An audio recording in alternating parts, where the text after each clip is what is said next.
নবী সাল্লাল্লাহু আলাইহি ওয়াসাল্লামের হাদিস শুনেন। আল্লাহর নবী বলেন, মান জানা ওয়া শারিবাল খামরা নাযা আল্লাহু বিনহুল ঈমান কামা ইয়াখলাউল ইনসানু আল কামিসা মিন রাসিহি।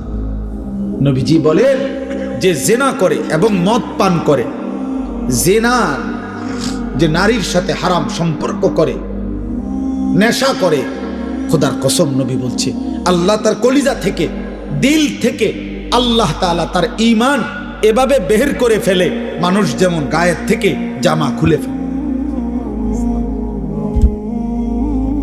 কি বুঝছেন না?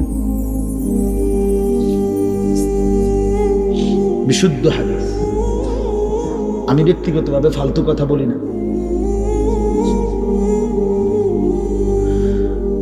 আল্লাহর নবী বলছেন আল্লাহ তার ঈমান এভাবে খুলে ফেলে। এই নেশা করে,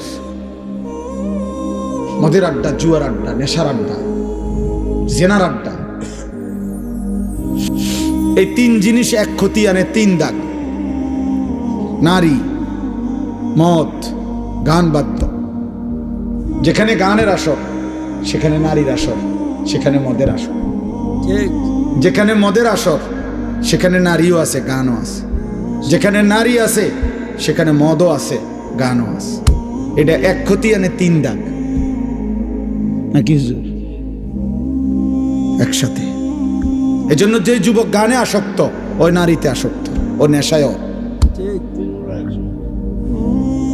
এই হারামখোর চরিত্র।